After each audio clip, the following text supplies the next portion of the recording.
make sure that we get rid of all the either to known as the briefcase NGOs who purport to be operating in certain areas of our country.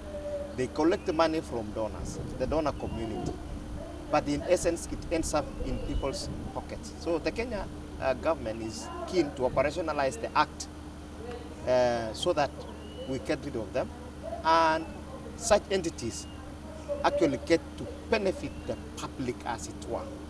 And so we are here today to collect their views, and we've started with this northeastern region. Then we'll proceed to the other parts of the country, and the exercise begins today, and it will culminate in validation exercise that we'll be having in Nairobi in the month of late July.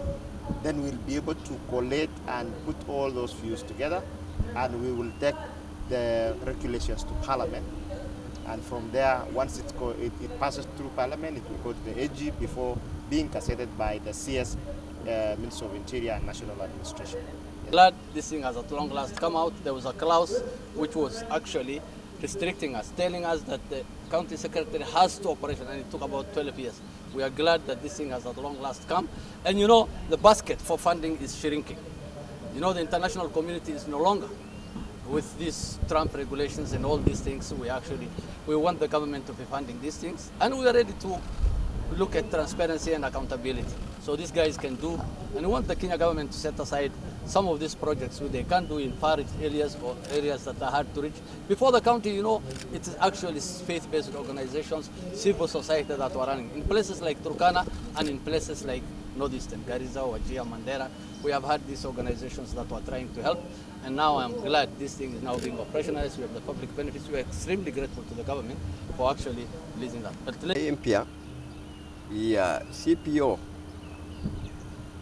ama group iwe tunataka person with disability wasilipe chochote, waweke katika sheria hii ambaye saa hii tunatoa maoni yake, wasiweke person with disability wasilipe chochote, ili wao disabled person wafaidike vile Kenya ngine wafaidike. Sababu hii nasema hivi, CPO hii ambayo una register,